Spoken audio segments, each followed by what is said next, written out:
Akka fuunee hashamaa kam jirtu kabajamtootaa fi daawwattoota FIB oduulee FIB'f jennee qindeeffannee isinitti hima. Oduu waliin ani Muluu Asaffaatiin.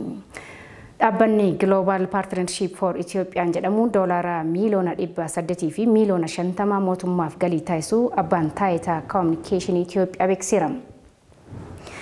Dameen Opereeshinii Telekoomii irratti hirmaachuudhaaf caalbaasii kan injifate dhaabbanni Global Partnership for Ethiopian jedhamu doolaara miiliyoona 800 fi miiliyoona 50 mootummaaf galii kan taasise ta'e kan himame.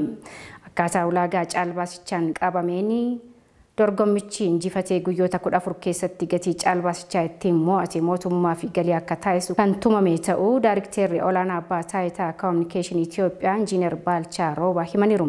Dhaabbatichi caalbaasicha kan ittiin gaggeessu doolaara miiliyoona 500 Ingilizii fi Ameerikaa irraa liqaa argachuu himaniiru. Caalbaasii Opereeshinii Telekoomii lammaffaa baasuuf qophiin taasifamaa jiraachuunis ibsameera. Waltajjiin marii biyyaalessaa mata duree yaa'ii laga Abbayyaa gammoojjii Leemman bosoneessuun faayidaa hidha guddicha haaromsaa Itoophiyaatti fufsiisu jedhuun qopheessummaa Yuunivarsiitii Salaaleetiin gaggeeffamaa jira. Gabaasa lalisaa Alamuu Abboomaa Qaasootu nutti hima. Waltajjiin marii biyyaalessaa mata duree yaa'ii laga gammoojjii Leemmanii bosoneessuu faayidaa hidha guddicha haaromsaa Itoophiyaatti fufsiisna jedhuun qopheessummaa Yuunivarsiitii Salaaleetiin gaggeeffamaa jira. Hidhaan guddichaan laga Abbayyaa erga dhakaan bu'uuraatii kaamee waggaa 10 dura muummee ministeera Itoophiyaa yeroo sana Mallas Zeenaawiitiin kaamee ijaarsi isaa eegalamee kaasee lammiileen Itoophiyaa gama hundaan hidhaa guddicha Abbayyaa fiixaan baasuuf ejjennoon hojjechaa jiru. Hidhaan guddicha Abbayyaa yeroo ammaa kana diinota hedduu kan horate eegguu ta'u waldhabdee Gibsii fi Suudaan uumuu barbaadan sodaa malee Itoophiyaan ejjennoo dura dhaabbattee mormaa jiraachuu ishee kan beekamudha. Kana malees lammiileen Itoophiyaa dhaabbilee hawaasummaa garaagaraa ta'e dhaabbilee barnoota olaanaa dhimma hidhaa guddicha laga Abbayyaa ofitti fudhatanii irraa hojjechuu akka jiraatanis kan mul'atudha. Yeroo garaagaraatti yuunivarsiitiiwwan 6 keessatti dhimma hidhaa guddicha Abbayyaa irratti mariin qorannoof geggeessuu dhaabbilee barnoota olaanootiin ejjennoo isaanii ifoomsaas turaniitti jiru.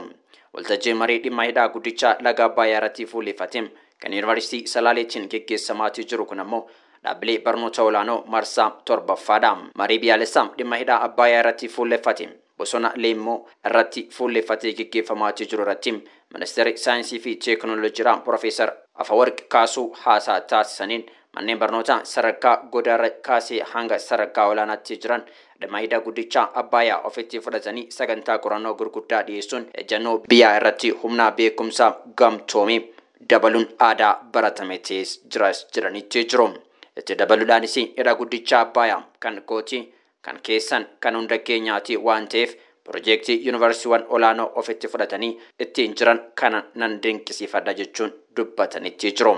Profeesar Afawarqi ministeera saayinsii teekinooloojii fi haala biyya keessaa fi biyya alaa irratti marii jiru kaasuudhaan dhaloonni amma humna argachuu barbaannu karaa barnoota saayinsii ta'ee yoo deeggarame bu'aa qabeessa ta'us ibsaniitii jiru. Akkasumas kaayyoon ministeera barnootaa qabus ta'e kan dhaabbileen barnoota olaanoo dhimma hidhaa guddicha Abbayyaa irratti qabu dhimma biyya jiraachisuu waan ta'eef jabinaan hojjechuun barbaachisaas jiranitti jiru. Gama biraatiin waltajjiin gurguddaan akkasii yuunivarsiitiiwwan gurguddoo 6 keessatti kan dura geggeeffamaa ture ta'uu himuudhaan kan Yuunivarsiitii Salaalee qopheesse kun isa 7ffaa ta'uu yaadachiisuudhaan gara fuulduraatti dhaabbileen barnoota olaanoo jajjabeessuun akka irratti hojjetanis dhaamanitti jiru. Profeesar Afawarqi dubbii taasisaniin ashaaraan magariisa Itoophiyaa dhimma godhattee hojjechaa jirtu fuula baasuun madda bishaanii biyya keenyaa gabbisuu waan ta'eef hundi hojii kootti jedhee hojjechuun biyya keenya biyya magariisa taasisuu qabna jedhaniitti jiru. Waltajjii marii Yuunivarsiitii Salaalee qopheesse kana irratti hayyoonni waraqaa qorannoo garaagaraa kan dhiyeessan eeguu ta'u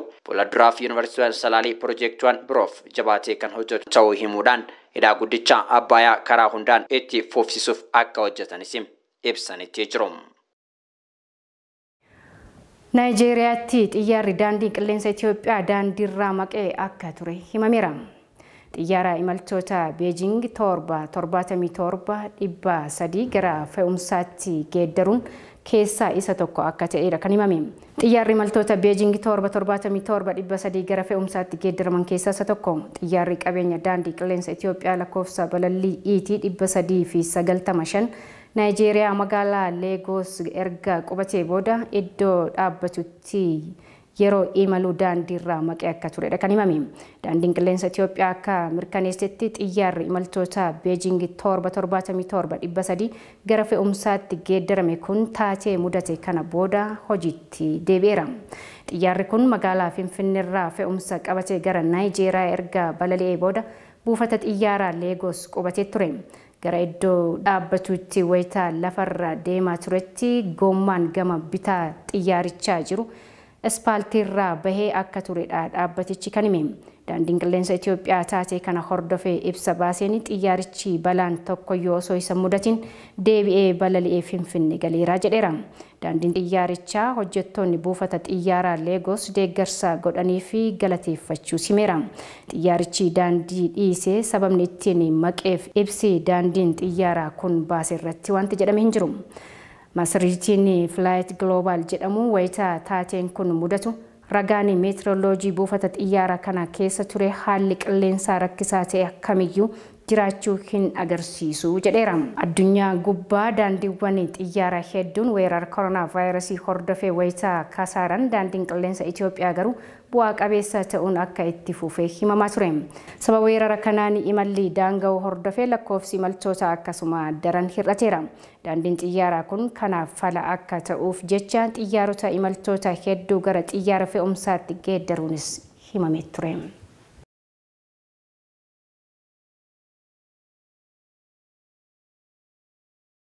Ittaantuun kantiibaa magaalaa Finfinnee Aadde Adaanech Abeebee waldaan misooma Oromiyaa birrii miiliyoona 300 oliin magaalaa Finfinnee misoomsuuf akka ta'e himaniiru. Sirni xumuraa kaanfirensii waldaa misooma Oromiyaa damee Finfinnee bara 2013 paarkii tokkummaatti gaggeeffame ture. Sagantichi mata duree tokkummaa misoomaa fi jedhuun kan gaggeeffame.